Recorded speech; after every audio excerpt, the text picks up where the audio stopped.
बृहस्पतिवार व्रत कथा। भारतवर्ष में एक प्रतापी और दानी राजा राज्य करता था। वह नित्य गरीबों और ब्राह्मणों की सहायता करता था। यह बात उसकी रानी को अच्छी नहीं लगती थी। वह ना ही गरीबों को दान देती, ना ही भगवान का पूजन करती थी और राजा को भी दान देने से मना किया करती थी। एक दिन राजा शिकार खेलने वन को गए हुए थे तो रानी महल में अकेली थी। उसी समय बृहस्पति देव साधु वेश में राजा के महल में भिक्षा लेने के लिए गए और भिक्षा मांगी।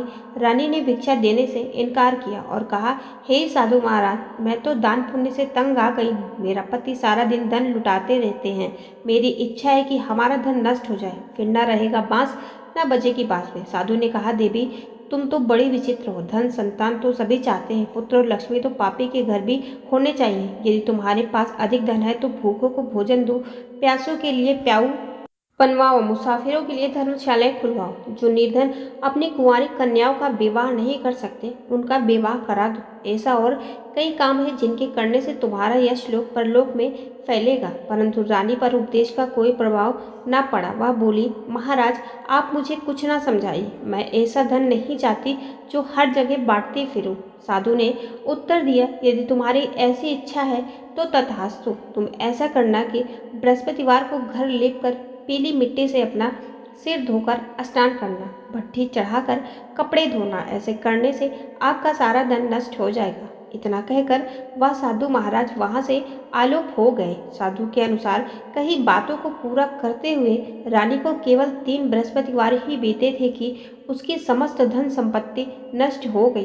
भोजन के लिए राजा का परिवार तरसने लगा। तब एक दिन राजा ने रानी से बोला कि हे रानी, तुम यहीं रहो, मैं दूसरे देश को जाता हूँ, क्योंकि यहाँ पर सभी लोग मुझे जानते हैं, इसीलिए मैं कोई छोटा कार्य नहीं कर सकता। ऐसा कहकर राजा परदेश चला गया। वहाँ वह जंगल से लकड़ी काट कर लाता और शहर में बेचता। इस तरह वह अपना जीवन व्यतीत करने लगा। इधर राजा के परदेश जाते ही रानी और दासी दुखी रहने लगी। एक बार जब रानी और दासी को 7 दिन तक बिना भोजन के रहना पड़ा तो रानी ने अपनी दासी से कहा, हे दासी, पास ही के नगर में मेरी बहन रहती है, वह बड़ी धनवान है, तो उसके पास जा और कुछ ले आ ताकि थोड़ी बहुत गुजर बसर हो जाए। दासी रानी की बहन के पास गई। उस दिन गुरुवार था और रानी की बहन उस समय बृहस्पतिवार व्रत की कथा सुन रही थी। दासी ने रानी की बहन को अपनी रानी का संदेश दिया, लेकिन रानी की बड़ी बहन ने कोई उत्तर नहीं दिया। जब दासी को रानी की बहन से कोई उत्तर नहीं मिला तो वह बहुत दुखी हुई और उसे क्रोध भी आया। दासी ने वापस आकर रानी को सारी बात बता दी। सुनकर रानी ने अपने भाग्य को कोसा। उधर रानी की बहन ने सोचा कि मेरी बहन की दासी आई थी, परंतु मैं उससे नहीं बोली, इससे वह बहुत दुखी हुई होगी। कथा सुनकर और पूजन समाप्त करके वह अपनी बहन के घर आई और कहने लगी, हे बहन, मैं बृहस्पतिवार का व्रत कर रही थी। तुम्हारी दासी मेरे घर आए थे, परंतु जब तक वह कथा होती है ना तब तक उठते हैं और ना ही बोलते हैं, इसीलिए मैं नहीं बोली। कहो दासी, क्यों गई थी? रानी बोली, बहन तुमसे क्या छिपाऊं, हमारे घर में खाने तक को अनाज नहीं था। ऐसा कहते कहते रानी की आंखें भर आईं। उसने दासी समेत पिछले 7 दिनों से भूखे रहने तक की बात अपनी बहन को विस्तार पूर्वक सुना दी। रानी की बहन बोली, देखो बहन, भगवान बृहस्पति देव सबकी मनोकामना को पूर्ण करती हैं। देखो, शायद तुम्हारे घर में अनाज रखा हो। पहले तो रानी को विश्वास नहीं हुआ, पर बहन के आग्रह करने पर उसने अपनी दासी को अंदर भेजा तो उसे सचमुच अनाज से भरा एक घड़ा मिल गया। यह देखकर दासी को बड़ी हैरानी हुई। दासी ने रानी से कहा, हे रानी, जब हमको भोजन नहीं मिलता तो हम व्रत ही तो करते हैं, इसीलिए क्यों ना इनसे व्रत और कथा की विधि पूछ ली जाए ताकि हम भी व्रत कर सकें। तब रानी ने अपनी बहन से कहा, बृहस्पतिवार व्रत के बारे में पूछा।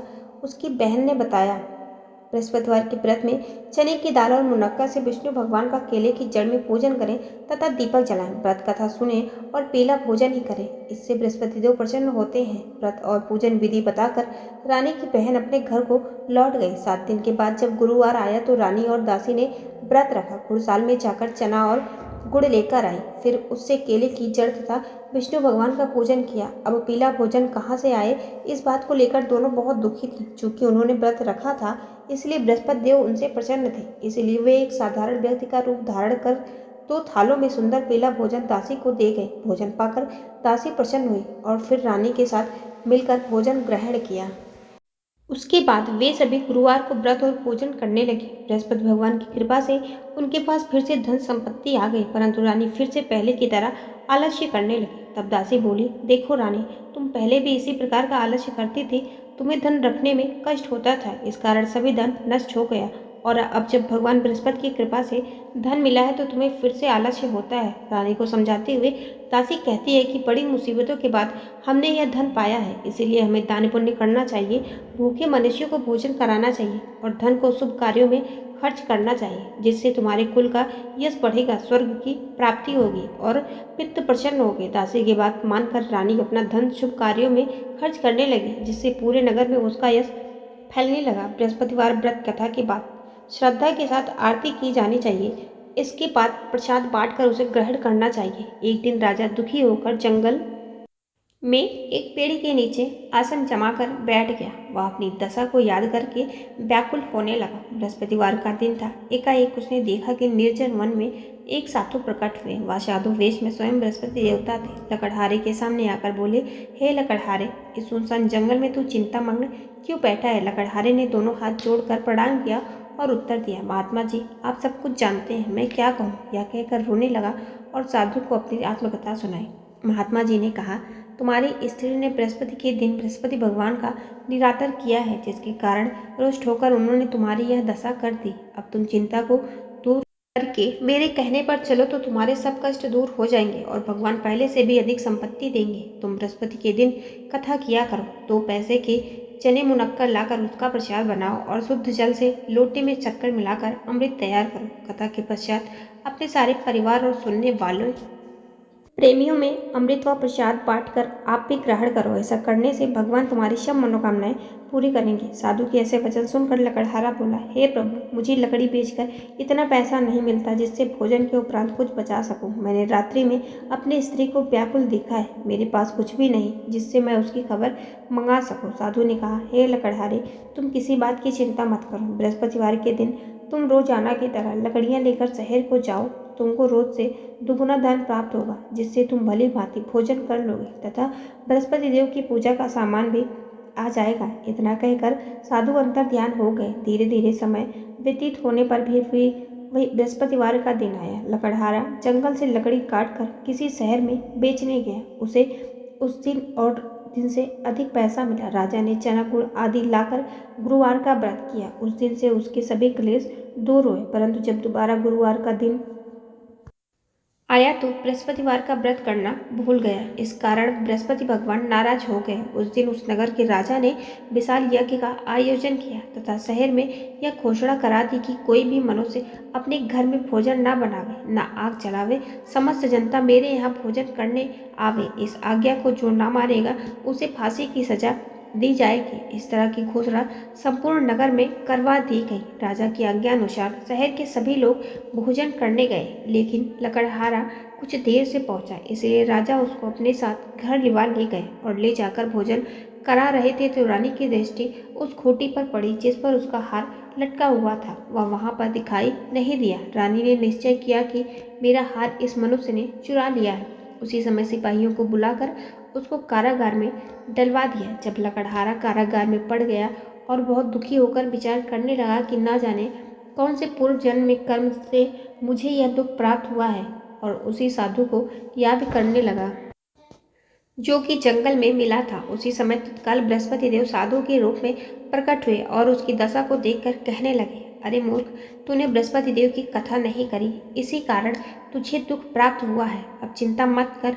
बृहस्पतिवार के दिन कारागार के दरवाजे पर 4 पैसे पड़े मिलेंगे, उनसे तू बृहस्पति देव की पूजा करना, तेरे सभी कष्ट दूर हो जाएंगे। बृहस्पति के दिन उसे 4 पैसे मिले। लकड़हारे ने कथा कही। उसी रात्रि को बृहस्पति देव ने उस नगर के राजा को स्वप्न में कहा, हे राजा, तुमने जिस आदमी को कारागार में बंद किया दिया है वह निर्दोष है, वह राजा है, उसे छोड़ देना। रानी का हार उसी खूंटी पर लटका है। अगर तू ऐसा नहीं करेगा तो मैं तेरे राज्य को नष्ट कर दूंगा। इस तरह रात्रि के स्वप्न को देखकर राजा प्रातःकाल उठा और खूंटी पर हार देखकर लकड़हारे को बुलाकर क्षमा मांगी तथा लकड़हारे को योग्य सुंदर वस्त्र आभूषण देकर विदा कर दिया। बृहस्पति देव की आज्ञानुसार लकड़हारा अपने नगर को चल दिया। राजा जब अपने नगर के निकट पहुंचा तो उसे बड़ा आश्चर्य हुआ। नगर में पहले से अधिक बाग, तालाब, कुएं तथा बहुत से धर्मशाला, मंदिर आदि बन गई हैं। राजा ने पूछा, यह किसका बाग और धर्मशाला है? तब नगर के सब लोग कहने लगे, यह सब रानी और बांदी की है। तो राजा को आश्चर्य हुआ और गुस्सा भी आया। जब रानी ने यह खबर सुनी कि राजा आ रहे हैं तो उन्होंने बांदी से कहा कि हे दासी, देख राजा हमको कितनी बुरी हालत में छोड़ गए थे। हमारी ऐसी हालत देखकर वह लौट ना जाए, इसीलिए तू दरवाजे पर खड़ी हो जा। आज्ञा अनुसार दासी दरवाजे पर खड़ी हो गई। राजा आए तो उन्हें अपने साथ लिवा लाई। तब राजा ने क्रोध करके अपनी रानी से पूछा कि यह धन तुम्हें कैसे प्राप्त हुआ? तब उन्होंने कहा, हमें यह सब धन बृहस्पति देव के इस व्रत के प्रभाव से प्राप्त हुआ है। राजा ने निश्चय किया कि 7 रोज बाद तो सभी बृहस्पति देव का पूजन करते हैं, परंतु मैं प्रतिदिन दिन में 3 बार कहानी तथा रोज व्रत किया करूँगा। अब हर समय राजा के दुपट्टे में चने की दाल बंधी रहती तथा दिन में 3 बार कहानी कहता। एक रोज राजा ने विचार किया कि चलो अपनी बहन के यहाँ हो आऊं। इस तरह निश्चय कर राजा घोड़े पर सवार हो अपनी बहन के यहाँ को चलने लगा। मार्ग में उसने देखा कि कुछ आदमी एक मुर्दे को लिए जा रहे हैं। उन्हें रोककर राजा कहने लगा, अरे भाइयों, मेरी बृहस्पति देव की कथा सुन लो। वे बोले, लो, हमारा तो आदमी मर गया है, इसको अपनी कथा की पड़ी है। परंतु कुछ आदमी बोले, अच्छा कहो, हम तुम्हारी कथा भी सुनेंगे। राजा ने दाल निकाली और जब कथा आधी हुई थी कि मुर्दा हिलने लग गया, और जब कथा समाप्त हो गई तो राम राम करके मनुष्य उठकर खड़ा हो गया। आगे मार्ग में उसे एक किसान खेत में हल चलाता मिला। राजा ने उसे देख और उससे बोला, अरे भाई, तुम मेरे बृहस्पति देव की कथा सुन लो। किसान बोला, जब तक मैं तेरी कथा सुनूंगा तब तक 4 हरैया जोत लूंगा। जा अपनी कथा किसी और को सुनाना। इस तरह राजा आगे चलने लगा। राजा के हटते ही बैल पछाड़ खाकर गिर गए तथा किसान के पेट में बड़ी जोर का दर्द होने लगा। उस समय उसकी माँ रोटी लेकर आई। उसने जब यह देखा तो अपने पुत्र से सब हाल पूछा और बेटे ने सभी हाल कह दिया। तो बुढ़िया दौड़े दौड़े उस घुड़सवार के पास गई और उससे बोली कि मैं तेरी कथा सुनूंगी, तू अपनी कथा मेरे खेत पर चलकर ही कहना। राजा ने बुढ़िया के खेत पर जाकर कथा कही, जिसके सुनते ही वह बैल उठ खड़े हुए तथा किसान के पेट का दर्द भी बंद हो गया। राजा अपनी बहन के घर पहुंचा। बहन ने भाई की खूब मेहमानी की। दूसरे रोज प्रातःकाल राजा जगा तो वह देखने लगा कि सब लोग भोजन कर रहे हैं। राजा ने अपनी बहन से कहा, ऐसा कोई मनुष्य है जिसने भोजन नहीं किया हो? मेरी बृहस्पतिवार की कथा सुन ले। बहन बोली, हे भैया, यह ऐसा देश है कि पहले लोग यहाँ भोजन करते हैं, बाद में अन्य काम करते हैं। अगर कोई पड़ोस में हो तो देख आऊँ। वह ऐसा कहकर देखने चली गई, परंतु उसे कोई ऐसा व्यक्ति नहीं मिला जिसने भोजन न किया हो। अतः वह एक कुम्हार के घर गई जिसका लड़का बीमार था। उसे मालूम हुआ कि उनके यहाँ 3 रोज से किसी ने भोजन नहीं किया है। रानी ने अपने भाई की कथा सुनने के लिए कुम्हार से कहा। वह तैयार हो गया। राजा ने जाकर बृहस्पतिवार की कथा कही, जिसको सुनकर उसका लड़का ठीक हो गया। अब तो राजा की प्रशंसा होने लगी। एक रोज राजा ने अपनी बहन से कहा कि हे बहन, हम अपने घर को जाएंगे, तुम भी तैयार हो जाओ। राजा की बहन ने अपनी सास से कहा। सास ने कहा, हाँ चली जा, परंतु अपने लड़के को मत ले जाना, क्योंकि तेरे भाई के कोई औलाद नहीं है। बहन ने अपने भैया से कहा, हे भैया, मैं तो चलूंगी, पर कोई बालक नहीं जाएगा। राजा बोला, जब कोई बालक नहीं जाएगा तब तुम ही क्या करोगी? बड़े दुखी मन से राजा अपने नगर को लौट आया। राजा ने अपनी रानी से कहा, हम निर्वंशी हैं, हमारा मुंह देखने का धर्म नहीं है और कुछ भोजन आदि नहीं किया। रानी बोली, हे प्रभु, बृहस्पति देव ने हमें सब कुछ दिया है, वह हमें औलाद अवश्य देंगे। उसी रात को बृहस्पति देव ने राजा से स्वप्न में कहा, हे राजा, उठ, सभी सोच त्याग दे, तेरी रानी गर्भ से है। राजा की यह बात सुनकर बड़ी खुशी हुई। 9वें महीने में उसके गर्भ से एक सुंदर पुत्र पैदा हुआ। तब राजा बोला, हे रानी, स्त्री बिना भोजन के रह सकती है, पर बिना कहे नहीं रह सकती। जब मेरी बहन आए तो तुम उससे कुछ कहना मत। रानी ने सुनकर हाँ कर दिया। जब राजा की बहन ने यह शुभ समाचार सुना तो वह बहुत खुश हुई तथा बधाई लेकर अपने भाई के यहाँ आई। तभी रानी ने कहा, घोड़ा चढ़कर तो नहीं आई, गधा चढ़ी आई। उसी समय राजा की बहन बोली, भाभी, मैं इस प्रकार ना कहती तो तुम्हें औलाद कैसे मिलती? बृहस्पति देव ऐसे ही हैं जैसी जिसके मन में कामनाएं हैं सभी को पूर्ण करते हैं। जो सद्भावना पूर्वक बृहस्पतिवार का व्रत करता है, योग कथा पढ़ता है अथवा सुनता है, दूसरों को सुनाता है, बृहस्पति देव उसकी सभी मनोकामना पूर्ण करते हैं। भगवान बृहस्पति देव उसकी सदैव रक्षा करते हैं। संसार में जो मनुष्य सद्भावना से भगवान जी का पूजन व्रत सच्चे हृदय से करते हैं तो उनकी सभी मनोकामनाएं पूर्ण करते हैं। जैसे सच्ची भावना से रानी और राजा ने उनकी कथा का गुणगान किया तो उनकी सभी इच्छाएं बृहस्पति देव जी ने पूर्ण की थीं। इसीलिए पूर्ण कथा सुनने के बाद प्रसाद लेकर जाना चाहिए। हृदय से उनका मनन करते हुए जयकारा बोलना चाहिए। प्राचीन काल में एक ब्राह्मण रहता था। वह बहुत निर्धन था। उसके पास कोई संतान नहीं थी। उसकी स्त्री बहुत मलिनता के साथ रहती थी। वह स्नान न करती, किसी देवता का पूजन न करती। इससे ब्राह्मण देवता बड़े दुखी थे। बेचारे बहुत कुछ कहते थे किंतु उसका कुछ परिणाम न निकला। भगवान की कृपा से ब्राह्मण की स्त्री के कन्या रूपी रत्न पैदा हुए। कन्या बड़ी होने पर प्रातः स्नान करके विष्णु भगवान का जाप और बृहस्पतिवार का व्रत करने लगी। अपने पूजन पाठ को समाप्त करके विद्यालय जाती तो अपनी मुट्ठी में जौ भर के ले जाती और पाठशाला के मार्ग में डालते जाती। तब ये जौ स्वर्ण के हो जाते। लौटते समय उनको बीन कर घर ले जाती थी। एक दिन वह बालिका सूप में उस सोने के जौ को फटक कर साफ कर रही थी कि उसके पिता ने देख लिया और कहा, हे बेटी, सोने के जौ के लिए सोने का सूप होना चाहिए। दूसरे दिन बृहस्पतिवार था। इस कन्या ने व्रत रखा और बृहस्पति देव से प्रार्थना करके कहा, मैंने आपकी पूजा सच्चे मन से की है तो मेरे लिए सोने का सूप दे दो। बृहस्पति देव ने उसकी प्रार्थना स्वीकार कर ली। रोजाना की तरह वह कन्या जौ फैलाती हुई जाने लगी। जब लौटकर जौ बीन रही थी तो बृहस्पति देव की कृपा से सोने का सूप मिला। उसे वह घर ले आई और उसमें जौ साफ करने लगी, परंतु उसकी माँ का वही ढंग रहा। एक दिन की बात है कि वह कन्या सोने के सूप में जौ साफ कर रही थी। उस समय उस शहर का राजपूत वहां से होकर निकला। वह इस कन्या के रूप और कार्य को देखकर मोहित हो गया तथा अपने घर आकर भोजन तथा जल त्याग कर उदास होकर लेट गया। राजा को इस बात का पता लगा तो अपने प्रधानमंत्री के साथ उसके पास गए और बोले, हे बेटा, तुम्हें किस बात का कष्ट है? किसी ने अपमान किया है अथवा और कारण हो तो कहो, मैं वही कार्य करूंगा जिससे तुम्हें प्रसन्नता हो। अपने पिता की राजकुमार ने बातें सुनी तो वह बोला, मुझे आपकी कृपा से किसी बात का दुख नहीं है। किसी ने मेरा अपमान नहीं किया है, परंतु मैं उस लड़की से विवाह करना चाहता हूँ जो सोने के सूप में जौ साफ कर रही थी। यह सुनकर राजा आश्चर्य में पड़ा और बोला, हे बेटा, इस तरह की कन्या का पता तुम्हें लगाओ, मैं उसके साथ तेरा विवाह अवश्य ही करवा दूंगा। राजकुमार ने उस लड़की के घर का पता बतलाया। तब मंत्री उस लड़की के घर गए और ब्राह्मण देवता को सभी हाल बतलाया। ब्राह्मण देवता राजकुमार के साथ अपनी कन्या का विवाह करने के लिए तैयार हो गए तथा विधि विधान के अनुसार ब्राह्मण की कन्या का विवाह राजकुमार के साथ हो गया। कन्या के घर से जाते ही पहले की भांति उस ब्राह्मण देवता के घर में गरीबी का निवास हो गया। अब भोजन के लिए भी अन्न बड़ी मुश्किल से मिलता था। एक दिन दुखी होकर ब्राह्मण देवता अपनी पुत्री के पास गए। बेटी ने पिता की दुखी अवस्था को देखा और अपनी माँ का हाल पूछा। तब ब्राह्मण ने सभी हाल कहा।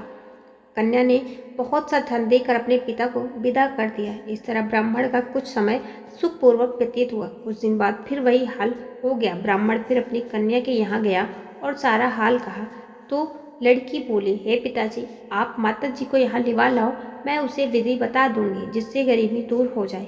वह ब्राह्मण देवता अपने स्त्री को साथ लेकर पहुंचे तो अपनी माँ को समझाने लगी, हे माँ, तुम प्रातःकाल प्रथम स्नान आदि करके विष्णु भगवान का पूजन करो तो सब दरिद्रता दूर हो जाएगी। परंतु उसकी माँ ने एक भी बात नहीं मानी और प्रातःकाल उठकर अपनी पुत्री के बच्चों के जूठन को खा लिया। इससे उसकी पुत्री को भी बहुत गुस्सा आया और एक रात को कोठरी से सभी सामान निकाल दिया और अपनी माँ को उसमें बंद कर दिया। प्रातःकाल उसे निकाला तथा स्नान आदि करा के पाठ करवाया तो उसकी माँ की बुद्धि ठीक हो गई और फिर प्रत्येक बृहस्पतिवार को व्रत रखने लगी। इस व्रत के प्रभाव से उसके माँ बाप बहुत ही धनवान और पुत्रवान हो गए और बृहस्पति जी के प्रभाव से इस लोक के सुख भोग कर स्वर्ग को प्राप्त हो गए।